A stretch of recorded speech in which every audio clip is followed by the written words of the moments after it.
and Radio St. George. This is Dennis Mattinson, your weather and atmospheric forecaster. This is Lisa Cypers-Kamen, host of Harvesting Happiness, broadcasting consciously prepared brain food, inviting you to join me on this week's show to learn about the aftermath of trauma, how to recover, rewire, and thrive in our relationships with the self and others, with my guests, Dr. Tian Dayton and Dr. Michelle Stevens. To learn more, please visit harvestinghappinesstalkradio.com. Harvesting Happiness, Sundays at 4 on Radio St. George 100.3. Tuacahn presents Disney's When You Wish. When You Wish takes you on a magical journey with all of your favorite Disney memories. This show follows a little girl's imagination as she discovers Moana, The Princess and the Frog, Mulan, Beauty and the Beast, Tarzan, Aladdin, Mary Poppins, and many more. Disney's When You Wish. Ticket information at tuacahn.org. Hi, I'm Mark Parrish, owner of your local McDonald's. McDonald's offers $2,500 a year in tuition assistance for Dixie State University students. By working at McDonald's, you'll be paid and can be qualified for an additional $2,500 in tuition assistance. Apply at your local McDonald's. I'm Mark Parrish from your local McDonald's, and we're helping you go to college. St. George Academy, Washington County's college preparatory student-centered learning public charter school, is now enrolling students in grades 8 through 12 for the 2019-2020 school year. At St. George Academy, we know the world is changing and Academy. stgacademy.org. St. George Academy, preparing today's students for tomorrow's university experience. Hi, this is Michael Harding. This is Christina Harding. And we're here for On the Arts. Come join us as we blow the lid off of all of these little artistic secrets we have here in St. George and Southern Utah. Go ahead and listen to us on Tuesdays and Thursdays at 4 p.m. till 5. On Radio St. George 100.3 FM. A service of Utah Local Radio. Radio St. George at 100.3 FM.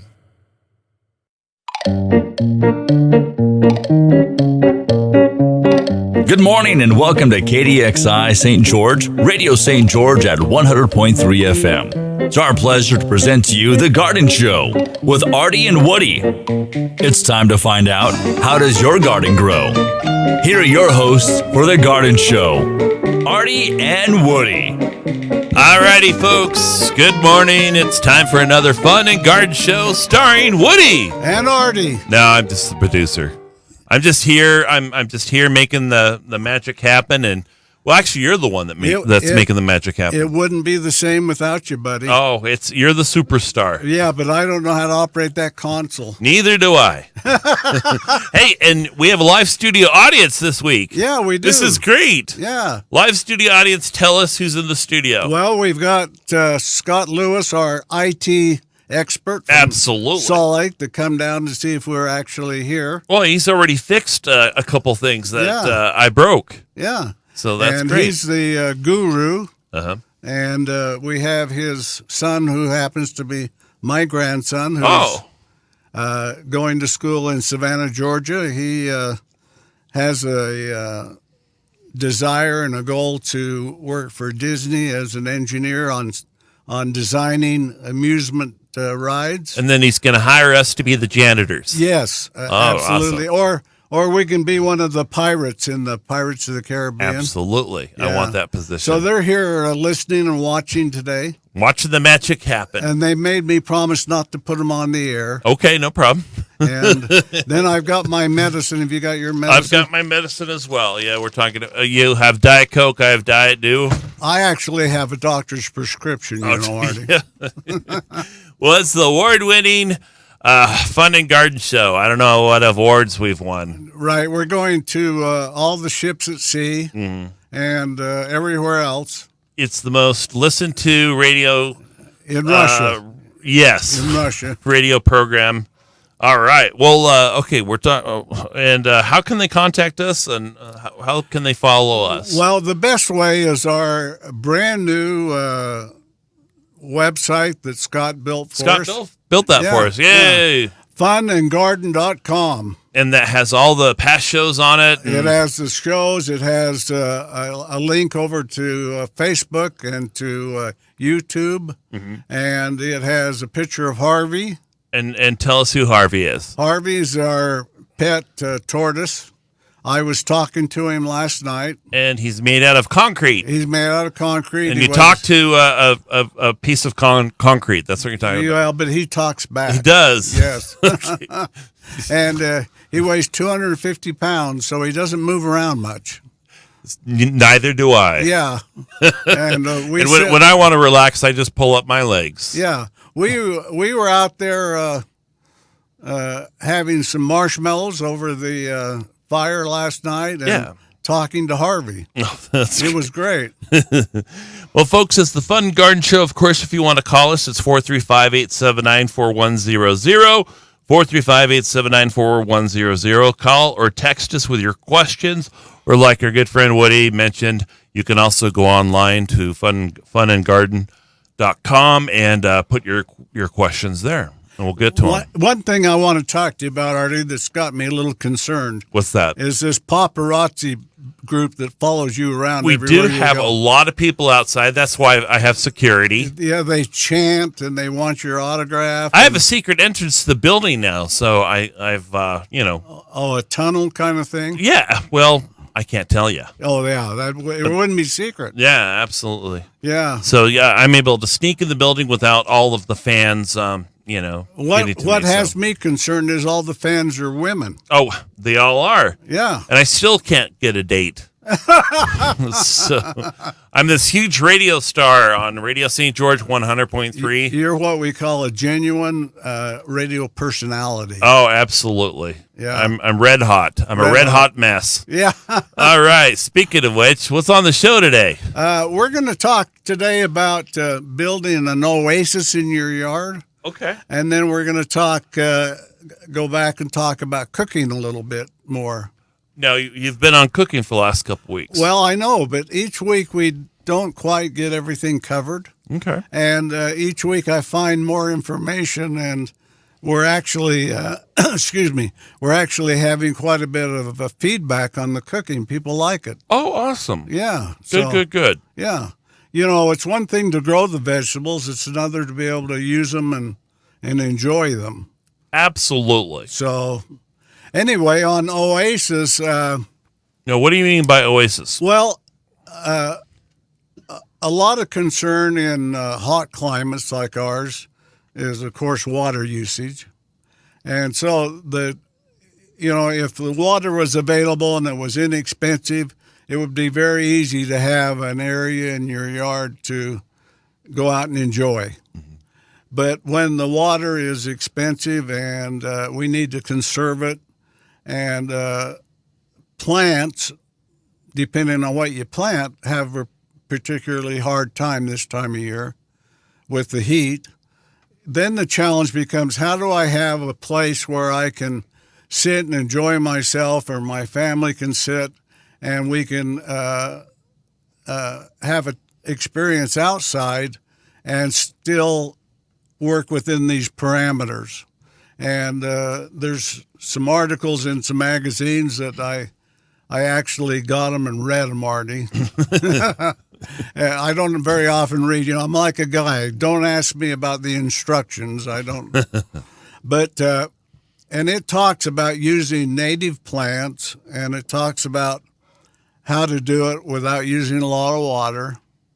And so I'd like to talk about that a little bit. You remember when Nikki was here from Botanicals? Oh, yeah. And she talked about how the newest and latest and greatest theories were that it was very relaxing and very stress relieving to be surrounded by plants and so on, to the point that in the hospitals, in their healing rooms, they have plants and things like that. Yeah. Well, I kind of took that to heart, and in my backyard, I've been trying to build an area that would kind of simulate that.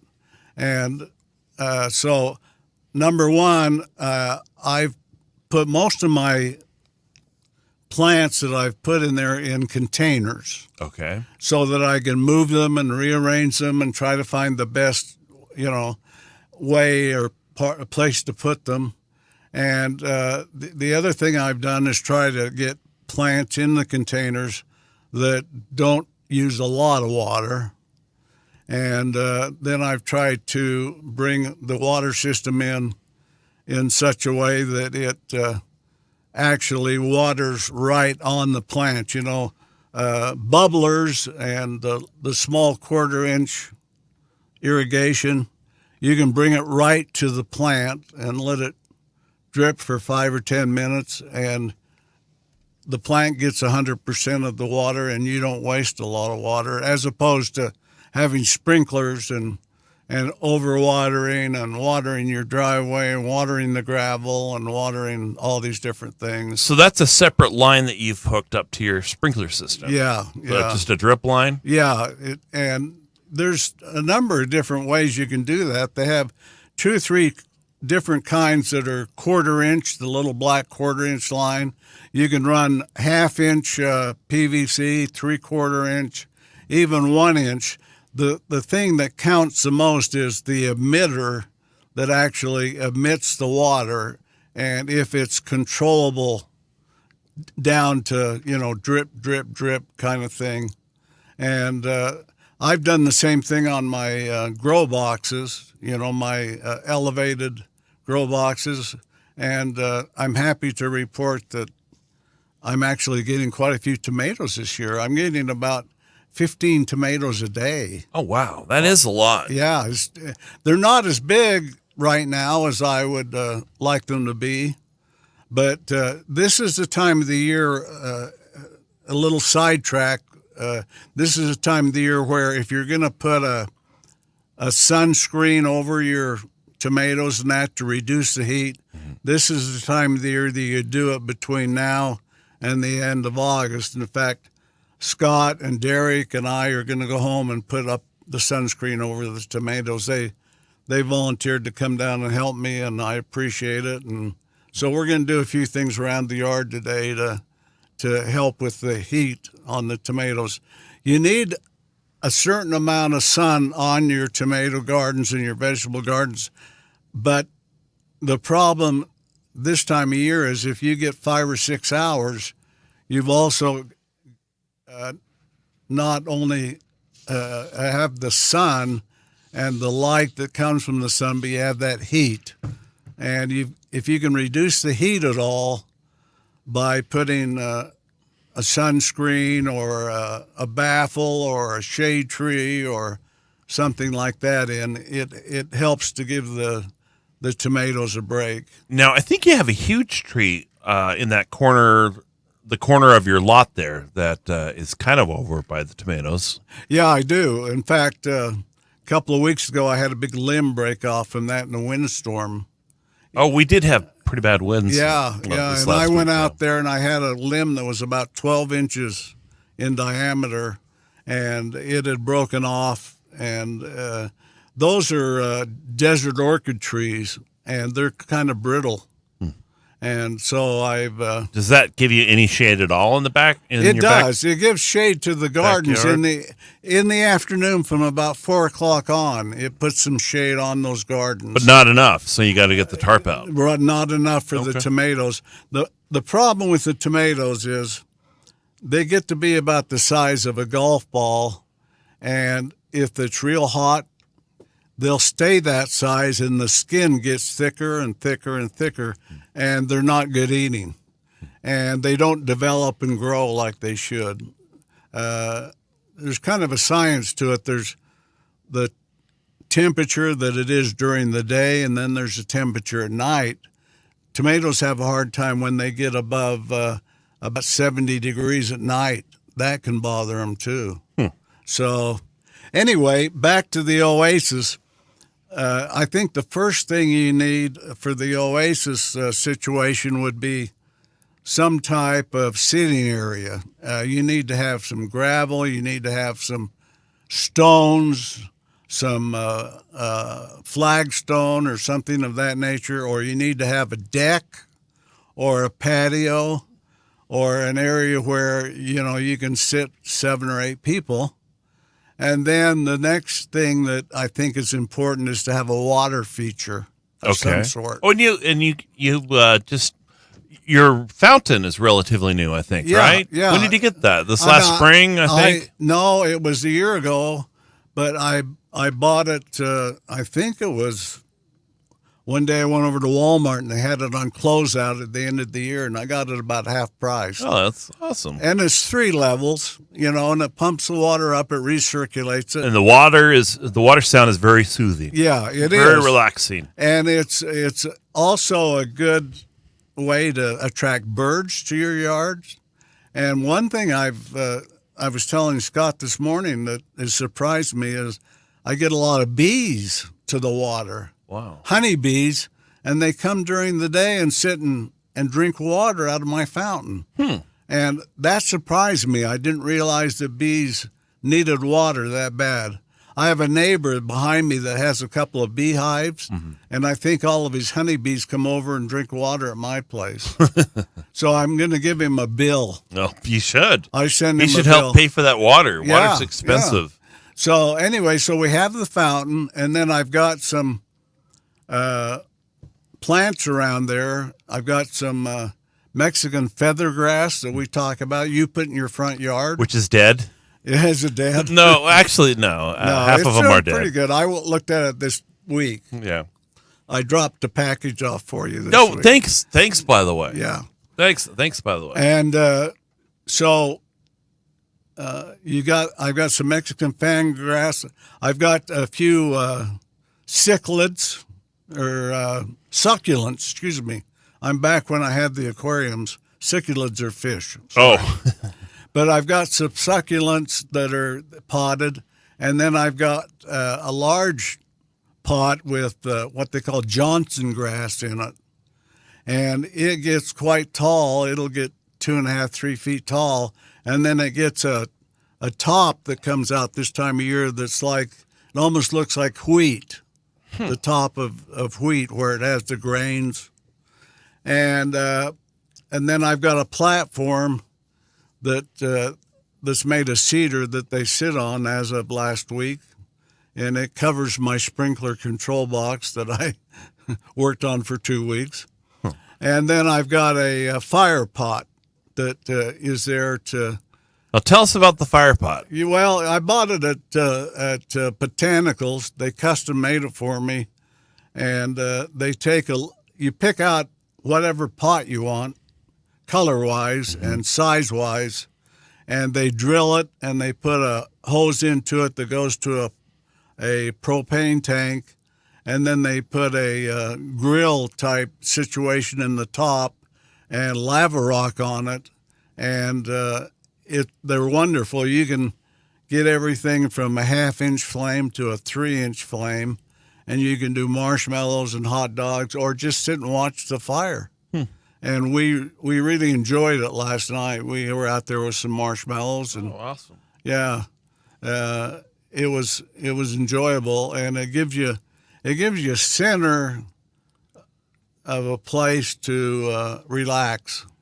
And sounds great. You have the sound of the soothing sounds of the waterfall. Yeah. And then you have the fire pit, and then you have the nice decorative grass and plants and stuff. And the point I wanted to make on this is you can get yucca that like you got a couple of weeks ago, some yucca plants. You can get some of these grasses that are not tropical. They're more desert grasses.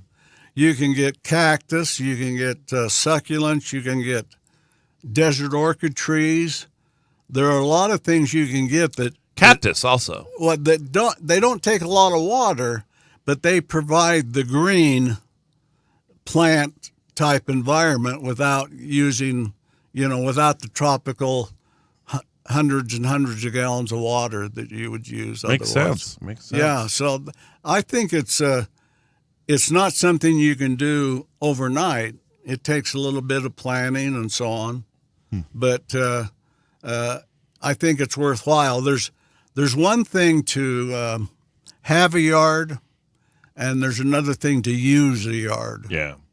And if you're going to put that investment in your yard, and the yards are not inexpensive, by the time you put your irrigation systems in and your grasses and your plants and your trees, you're spending a lot of money. Sure. And if you can use it and enjoy it, when our kids were growing up and when the grandkids used to come down before they got to be adults, we'd go out in the evening a lot of times and just spread a blanket on the lawn and sit on it and wrestle around and play and have a good time just to enjoy the yard. Yeah. So yards aren't just to look at. It's like me. It isn't just a pretty face. You have to use that face for something, There's more to it. Yeah.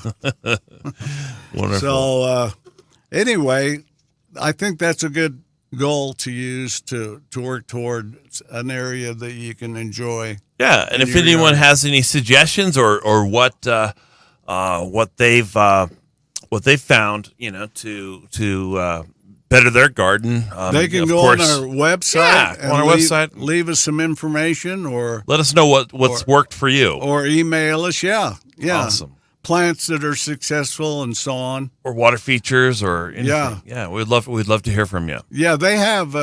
Water features you can get pretty complex. You can have waterfalls and different things, Yeah. And I have a friend that put a pool in about a year ago, and at one end of the pool they built a very realistic looking southern Utah rock formation, and the water comes rolling down there and goes into the pool, and it's kind of neat. Cool. It really is. Right on. And now we're going to talk a little bit about cooking, if we can get back to cooking a little bit. Okay. And using the different things that we grow. You've given me a lot of great ideas already, so I'm excited to hear more. Yeah, and one of the things that we're going to do today is cook some things, and because Derek is a fan of shrimp, he likes shrimp. Not that there's anybody that doesn't. Oh, I love shrimp. But we may very well do a little bit of a vegetable dish on the barbecue. Do a little grilling of the. We talked about you can put shrimp in there. You can put mushrooms, some squash, some tomatoes, some onions, and then you can marinate them a little bit with some olive oil or butter. Butter tends to burn a little more than olive oil. One of the things I would caution people against is to any way you cook vegetables, some people try to cook them dry. We've gotten to the point where we don't want to add calories, we don't want to add fat to our diet, so we reduce the material that we use to cook things in. And vegetables, particularly if you try to cook them dry, they'll burn. Okay. And they burn really easy. As an example, squash, on the grill. And you've got to have a little bit of moisture in there. If you steam them or you boil them, they tend to kind of turn to mush. Mm-hmm. And if you're going to bake them or you're going to grill them or you're going to fry them, you need to have a little oil or a little butter or something Makes in them. sense. You don't have to, it doesn't have to be an inch deep, but it has to be some to let it fry a little bit and so on. So one of the things I wanted to talk about, I have some things I got off the web, and it talks a lot about squash and cooking squash. And it gives actually has a recipe here. By the way, I did put the recipe on the website for the chili sauce. Oh, that's right. Yeah. That's your family chili sauce that you talked about last week. And, I would really be interested if there's anybody that tries that recipe, how it turns out for them. we're almost to the time of the year where you can get enough tomatoes, enough green peppers, enough onions to try that. Sure. And we're going to, Mama and I are going to be putting ours up in another couple of weeks. Oh, cool. And if it turns out good, Artie, I'll give you I want some. Absolutely. Yeah. And if anyone else has any chili recipes or any recipes for that matter, you can obviously go to funandgarden.com and share them with the audience. Yeah, we'd be glad to have them on there. Sure. Anything to do with vegetables or things that you cook in the garden. Mm-hmm. So in the squash recipe that I've got here, we talked about slicing the squash lengthways and to put some butter in there, some salt and pepper, and a little garlic salt. Put a little water in the bottom of the dish and cover it with a clear wrap and then microwave it. Mm-hmm. They're taking it a step further and they're saying, let's stuff the squash, and you can stuff it with a lot of different material that like a protein of some sort? Well, they talk about, let's see here. They talk about using chopped onions, mm-hmm. Diced carrots, and dried cranberries. It's kind of like a stuffing, some sort of stuffing. Yeah, and then pine nuts. Huh. Which is kind of unusual, but they use those in cooking a lot more than they used to. That's one of those things when you go to one of those restaurants, they charge you an extra $15 for it because you had pine nuts on your salad. Yeah. But we use, cranberries have gone from being the kind of thing that you use only in Thanksgiving to being something you use a lot in cooking. And you can buy craisins. Do you ever buy craisins? Actually, I have no idea what craisins are. They're a dried cranberry, and they're just like a raisin. Oh, okay. Only they're a craisin. I'll have to try some. They're really good, and they're particularly good in cookies and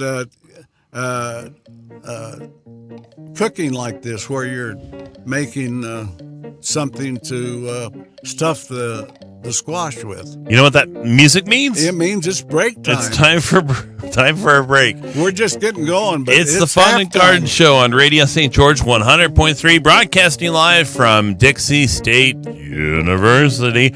Of course, we're going to be back talking more about cooking. Okay. It's the Fun and Garden Show with Woody and Artie on Radio St. George 100.3. Hello, everybody. This is Dave Smith, host of Ozark Highlands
and Woody.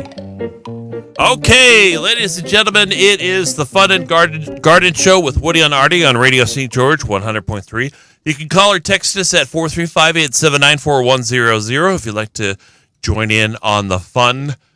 The fun of the Fun and Garden. The Fun and Garden. Yep. And let's see. You can also log on to funandgarden.com. And Scott's here in the studio with his son, and he's the one that put the website together. We want to thank him for doing that. You bet. And that's a good place to interact with us, to shoot us an email or make comments. And, we were talking about recipes. Put your family recipe on our website and, let other people enjoy it. I went first. Now, all you folks out there, share a good recipe with us. Absolutely. And we'll share them with everybody else. Sure. Yeah. One of the things on this squash recipe that we were talking about before the break is that you can microwave it or you can bake it. And the baking part of it, I think if you put any kind of meat protein in it, I mean like hamburger or shrimp or anything like that, you need to be careful that it gets cooked. You might even want to pre-cook it, and then put it in with the That's probably the a better idea, yeah. Yeah, so that you're not killing yourself, poisoning yourself. So they're talking about heat over medium heat, stir in the onions, and they're talking about putting some apple in there that's been chopped up. Now, okay, so you're talking about the squash, the stuffing for the squash. Right. You could put a protein, diced apples, craisins. Craisins, yeah. Okay. Craisins or raisins or both, yeah. Now you probably want to onions. You probably want to cook this a little bit longer, right? Because it doesn't take extra time for you to cook squash because it's so dense, or. Well, it depends. If you're baking it, you've got to be, in my opinion, a little bit more careful. But microwave, microwave cooks everything all at once, and just the way microwave works, it's everything but meat. I think you'd be okay, but it's like when I cook something, I pull it out of the microwave or out of the oven, and I check it, and then I put it back in if it's not, Okay. So you got to be, vigilant that way. Or you could deep fry that squash like a turkey outside. You can, and or you can grill it on the grill. Grilling on the grill sounds a little bit better. It is. The tricky thing with grilling on the grill is that I wonder if that's proper. Grilling on the grill sounds good. That could be a song. I was out grilling on the grill, but. The trick there is you've got all these different things: mushrooms, squash. Maybe you put some pieces of chicken in there, some onions, and so on. And the trick is getting them all done at the right time. And what I found that I do, and it's just the only way that I can make it work, is I try to take whatever's going to take the longest to cook, and I put it in first. And I kind of get it going to where it's almost done. Then I'll add the next item and the next item. And then I have a little squirt bottle with some olive oil in, and I kind of spritz them a little bit. Oh, that's a great idea. And that helps to so they don't dry out. Okay. Because the squash particularly will dry out and burn if it's on the bottom, and you have to keep turning it over and over, the mixture, Huh. We'll have to try some of the barbecue. Yeah. Another thing that's really popular, I have a very good friend of mine that lives across the street, Ernesto, that owns and operates Ernesto's Mexican restaurant. Oh, he lives across the street from you. Yeah. And one of the things that he does in his restaurant, and I've started doing it at home, is cooking stuffed peppers.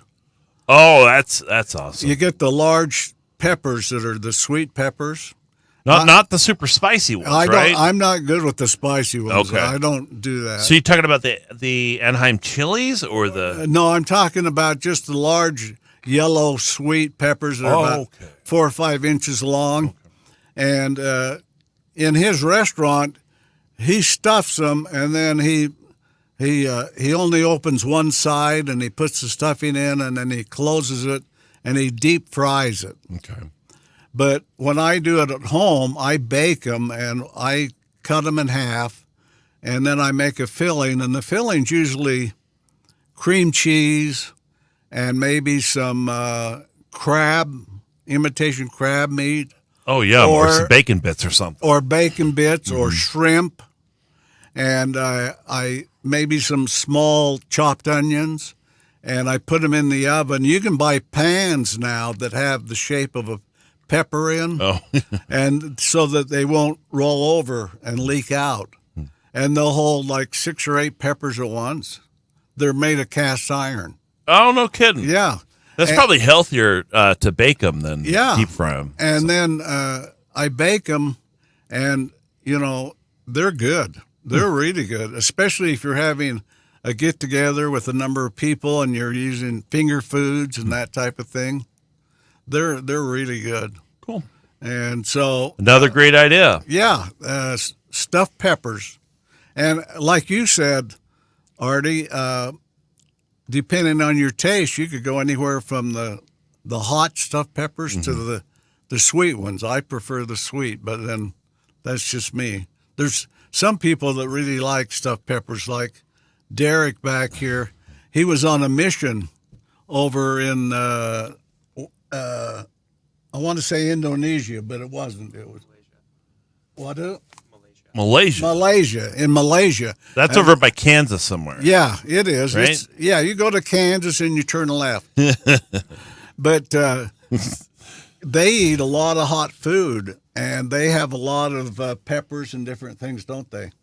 And they've been influenced, I think, to some degree by the cooking up in Cambodia and Vietnam. They use the peanut oil and that kind of stuff.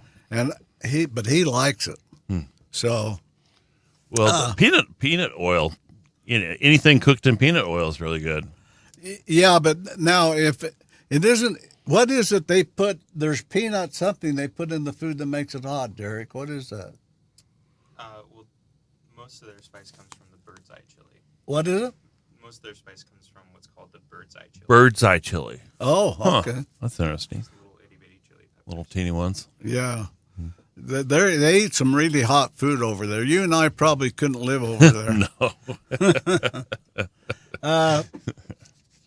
Another thing that I want to talk about is eggplant. We talked about cooking eggplant last week, and the way I do it is to peel it and then slice it in slices, and then I dip it in the egg mixture, eggs and milk and salt and pepper, and then fry it. Okay. You can also bake it that way. Now, what they're suggesting is that you bake it, but when you bake it, you make a topping to put on it.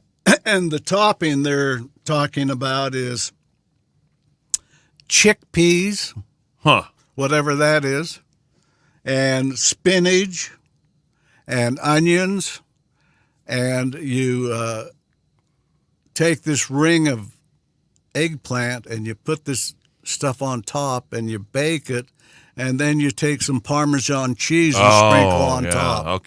Okay. And it looks good. I don't know if it is good, but it sounds good. Okay. Well, you could use a lot of different things that you like. One of the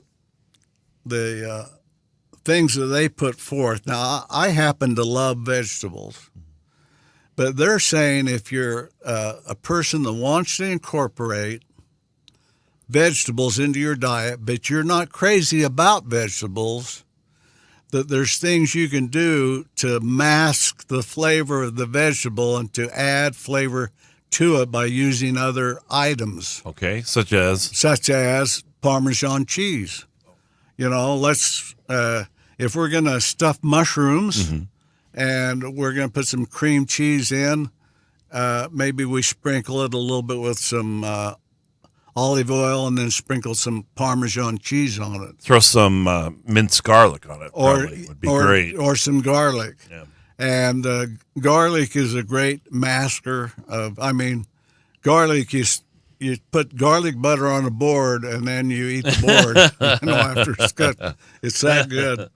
So anyway, they call it eggplant pochetta, and they put these different items on there. Again, you can use what you like. It doesn't have to be particularly what they tell you. And cheese is a wonderful blender to mix with things. The thing about Parmesan is that you can sprinkle a little bit on. You change the flavor of what you're sprinkling it on, but you don't add a lot of oil and calories. Where if you use like cheddar cheese, you're adding a ton of calories and oil and stuff into it. Makes sense. And so, that's an issue if you're looking at eating healthy. I particularly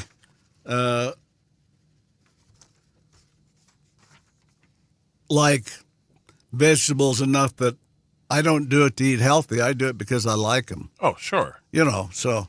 Well, we've talked about squash. We've talked about eggplant. And mushrooms. Get some big mushrooms. Take the stems off. There's a lot of great things you can do with mushrooms. Yeah, pop the stems off and leave the button, and then fill the button with cream cheese and whatever you like. Sausage. Mm-hmm. You can have some pre-cooked sausage you put in there, or shrimp, and then put them in the oven and just leave them there maybe 10 minutes or so for the mushroom part to heat up and start to soften, and then take them out, and they're wonderful. Now, some people use mushrooms as meat replacements. Yeah, that's true. Like a burger patty. Right. Instead of a burger patty, they have a big mushroom. Have you noticed the advertisement that's happening with Del Taco? Oh, yeah. Where they have the meatless tacos. Meatless tacos, and it looks like meat, it tastes like meat, it quacks like meat, but it's made of vegetable protein. Soy protein. Yeah, and I haven't tried it. I don't know if that would be good or not. A different alternative. Well, you can see is that kind of stuff is coming. Yeah. To our tables near you. Probably a little bit healthier. Well, when you and I grew up, health wasn't a consideration. Oh, no. My mom used to cook with lard. Oh, yeah. And yeah. we would have beverages of lard. I remember snacks, drink lard. Doing grease gravy. Oh. You took the grease that was in the pan when you got through with the meat, and you put flour in it, made it into a white grease gravy. Oh, my gosh. It tasted great. But health-wise, it wasn't worth the darn. I can't believe I haven't had a heart attack. So it's... my mom used to wrap everything with bacon and deep fry it. Yeah. Yep. Oh, yeah. Sometimes even the whole plate. Yeah. The whole plate of food. She just dips it in batter and wraps it in bacon. And eat the plate. Oh, absolutely. Yeah. Oh, yeah. So, yeah. But no, eating healthier is a better thing. It is. It's a good thing.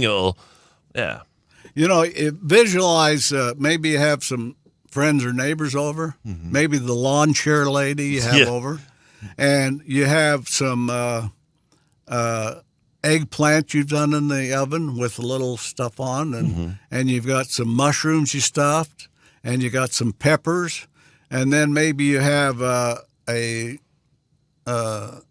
one of these divided dishes where you have some chip dip in it. Oh, okay. And on the outside you have some carrot sticks, some celery sticks. Or homemade salsa from your garden. Yeah. With items from your garden. Yeah. The tomatoes and the onions. Right. You have some little cauliflower Florentine things that you dip in that are raw. And celery sticks. To me, that would be a great meal. Yeah. Right there. So Sounds good. Very healthy. Let's see what else we've got on. Great ideas. You mentioned it a couple of weeks ago when we were talking about cooking, but there's a thing here about riced cauliflower pizza crust. Oh, that's horrible. Yeah. I don't know. Tried it? I don't know. Probably should have expressed my It's didn't you say Oprah made this? Yeah, popular? Oprah's busy making the cauliflower crust. Yeah. So, yeah. but that's a healthier way to eat that. Right? Well, it is. Okay, Scott mentioned that it's good. It tastes okay. So yeah, there's a recipe here for the rice cauliflower, and I know in the store I've looked at it, and it's very much a granular product, and maybe that's come about in some degree because of the celiac people that you can't have the wheat, you know. Oh, okay. And the gluten-free thing, right? Okay. And it's got a recipe here. Let's see: combined cooked cauliflower, eggs, mozzarella cheese, Parmesan, black pepper. Spread it out on a cooking sheet and bake for 20 minutes until golden brown. Then spread sauce on it and top with tomatoes and cheeses and bake for another 10 minutes. Huh. So that's something that I'm sure would be healthier. I don't know if it'd be good. And I'm sure I like cauliflower, so maybe I would like that. I wonder if people out there listening to our show have any recipes for that. Or they could post that on our website, or funandgarden.com. Just a remark if they've tried it and liked it. Yeah, interact with us. Let us know. And you can buy the cauliflower that way. I know at Walmart, I've seen it in the freezer and so on. Oh, really? Yeah, that it's already granulated. Is it relatively inexpensive, or? Yeah, it's pretty inexpensive. And I'm guessing, but I'm probably sure that they even have the pizza crusts already made with cauliflower. Have you seen those, Scott? Are they pre-made? Yeah. Oh, wow. So there you go. We ought to try that. Maybe we should try that for breakfast some Saturday morning. Oh, when we come in here. You know it, yeah. Okay, one of the other subjects that to do with cooking is cooking vegetables in a slow cooker. Okay, you know what I'm talking about. Yeah. The slow cookers, they have crock pot. They even have pressure cookers now that you can cook a roast. And one of the things that my mother used to do when we were kids is on Sunday, and we were humble people. We didn't have, but she would buy a cut of meat, and it was what we used to call chuck roast. Mm-hmm. It wasn't an expensive cut, but she would put it in a roaster, and she would cook it for 5 or 6 hours. And about an hour before it was done, she would put carrots, peel carrots and put in there, and potatoes and onions. And the vegetables take on the flavor of the roast, the meat, and then you would take the potato and just mash it and put butter and salt and pepper on it. And it was very tender, and the carrots were really good and so on. The meat was still not very good meat. It had a lot of fat on it and stuff, but we would trim it. Mm-hmm. And I think now they do the same thing, only they do it in slow cookers. Oh, okay. You know, so my wife, my daughter gave my wife a recipe where you take boneless chicken breasts and put in a slow cooker and cook it with a little chicken broth for 2 or 3 hours. Mm-hmm. And then you pour in a quart of salsa on top of it and cook it for another 2 or 3 hours. And the salsa flavors the chicken. It's really good. You know what? It just dawned on me. We've transitioned into a cooking show. A cooking show. It's the fun and cooking show with Woody. It's fun gardening and cooking show. Fun. No, I love to hear your ideas. I mean, I love to cook, and of course, you know, even better cooking items from the vegetable garden. You know, well, exactly. This is great, healthy, great information. And you know what else is fun is trying new things. Sure. And so trying cooking something different. Mm-hmm. And making it so you have a variety is wonderful, you know. Lots of great ideas. Yeah. So anyway, in this using the slow cooker, it talks about some things that I don't know would be real good.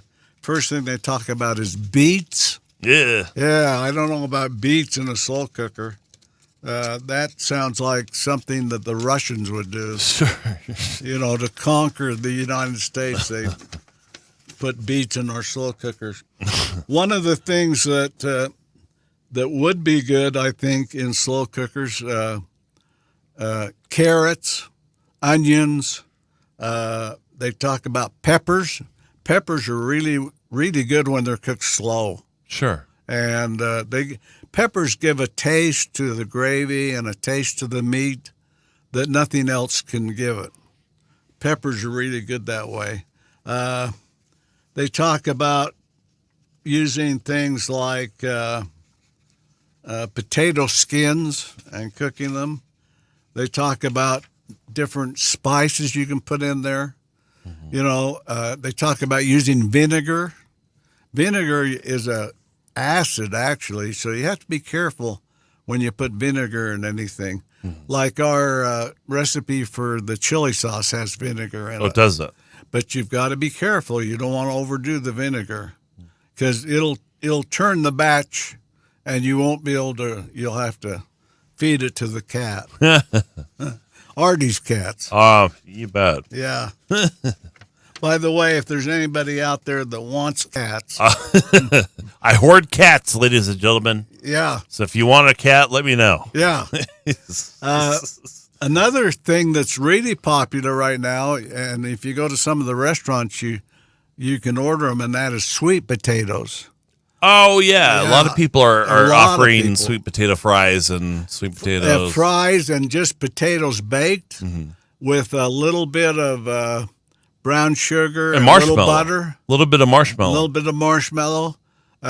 Really healthy for you. Much healthier than a russet potato or a mashed potato. The sweet potatoes are really they have a lot of excuse me. I need some of my medicine. They have a lot of antioxidants in them. Okay. And vitamin C and A, B, C, D, E, F, G, H, I, J, K. They have a lot of those in. And restaurants charge a little bit more for the sweet potatoes. Yeah. And they're good. Have you ever had the onion at the restaurant where they deep fry? Oh, yeah, the deep fried. Okay. Those are good. I don't know that they're very healthy, but no, I good. don't think so. They're good. And let's see what else they suggest we put in there. Ooh, they say use cayenne to spice it. Cayenne's real. Mm-hmm. You got to be careful with that. Yeah, I should say so. Yeah. They talk about eggplant and Parmesan. Mm-hmm. And let's see. Oh, here's one that's a really good recipe. It takes a little bit of time, but it's really good. Are you an eater of French onion soup? Oh, I love French onion soup. Oh, it's great. Yeah, it's great. So what do you put in it? Well, and what kind of onions do you choose? Is there a difference? Or? Yeah, there is. And I think most of the time they use the red onion. Do they? Yeah, I think that's what they're supposed to use. Huh. Is the red onion. You make the soup out of broth and so on, and you got the red onion, and then you put some cheese in there that you've grated and some croutons, the dried bread, and you kind of bake it, and it forms a crust on top. And now I call them croutons. Am I pronouncing them wrong? No, you're pronouncing them right, and I'm pronouncing them wrong. Croutons. Croutons. Your pronunciation sounds a little bit. Croutons. Put croutons. Well, you sound fancier when you pronounce it that way. Yeah, croutons. Yeah, but I was wrong. It sounds like it's something French or something exotic. Yeah. Well, I am kind of French and exotic. So anyway, but French onion soup is a great way to. Oh, it's awesome. Yeah, and it's I think good for you. It talks about artichokes. Oh, are you an artichoke eater? Not a fan. Nope. You know. So how do you make them? What's a good way for me to eat. What would I like? You would buy Give me some ideas. a bottle of artichoke hearts that are already pickled. Sounds horrible. No, they're good. And put them in a tossed salad. Oh, they're good. And another way it would end up tossing my salad. Yeah. You like them that much, huh? Oh my gosh, projectile vomiting. I'll tell you what else you can put them on pizza. Oh God. Yeah, you put them on a horrible. chicken Alfredo pizza with little pieces of artichoke hearts. It's wonderful. It's horrible. Oh no. So what's the best way to cook it? That's where you put them on the board and cook them, and then throw them away and eat the board. Oh, okay. So probably roasting them, right? Or well, you know, you're baking them if you do them on a pizza. Okay. And they sell them pickled for tossed salads. That's the only way I've ever eaten them. So. Oh yeah, butter and garlic, or butter and bacon. Yeah, that's it. butter and bacon is probably the best way to enjoy that. So here's one minus the artichokes. Spaghetti squash. That's really popular now. Yeah. So so you grow the squash or buy it. You bake it and put your butter and everything on it, bake in the oven, and then take a fork when it's done and scrape the. To form noodles. The noodles out of the middle of the squash, and then put your spaghetti sauce on it. A lot of people are doing that. Oh, it's wonderful. And it's better for you than pasta. Now, Scott was in Italy on his mission, so he probably doesn't think that way. He's saying, yeah. Have you had spaghetti squash? Oh, Derek doesn't like spaghetti squash either. And it's talking about putting marinara sauce on there. Here's your 2-minute warning. Oh, and walnuts. I don't know about the walnuts in the spaghetti. Oh, well, that's kind of different though. I would be, a little tomatoes, stewed tomatoes, but not. I don't know. Huh. And let's see. That's squash, and then. Oh, here's one. Lasagna cooked with eggplant in. Have you ever had that? That sounds horrible. It's great. It's great. Eggplant. I'm sorry. It's eggplant or spinach. Okay. Spinach and lasagna. Spinach, that sounds good. Yeah, you can. I've had both, and they're both good. The thing you have to be careful of with eggplant, and there's eggplant and mushrooms, and I'm trying to think of what else. Garlic. But when you cook with them, they put a lot of moisture out. Okay. So if you're putting eggplant on something, you're bringing a lot of water out of the eggplant. So you have to be careful, like with lasagna, or you'll end up with lasagna soup. No, you don't want that. No. Lots of great ideas this week, Woody. Yeah. We're pretty much. And we have another show in the can now. This is great. We do, and but this is all the cooking. No more cooking next week. We're going back. I like to the your garden. cooking episodes. Do you? Oh, absolutely. Well, it's been great. If the folks like them, come on our website, funandgarden.com, and tell us about it. It's a great way to give us your feedback and watch previous episodes of the show. Yeah, and if you happen to like the cooking part, we can always do a 10-minute thing at the end of each show about cooking. Sounds good. Something like that. We're flexible, right, Artie? Absolutely. Yeah. It's been the Fun and Garden Show on Radio St. George 100.3. We want to thank Sean Denovan for letting us do this. And Scott Lewis for being our tech guy. Awesome. Yeah. Awesome job with Artie for being the producer. Oh, I'm a big hot mess over here. But no. I hardly contribute. You are the star of our show. No, I'm not. If it weren't for you, I wouldn't be here. So. Well, folks, thanks for being here, by the way. Thank you, Woody. And all of our listeners out there, we appreciate you. We want to thank everybody in the ward. We want to thank everybody in the world. Because we go all around the world with our broadcast. Absolutely. All right, we'll be back next week for another award-winning show, an award-winning episode of the Fun and Garden Show on Radio St. George 100.3. Thanks, Woody. Thank you. You've been listening to The Garden Show. For audio and or video of this show, go to Facebook or YouTube, Spotify, or Podbean.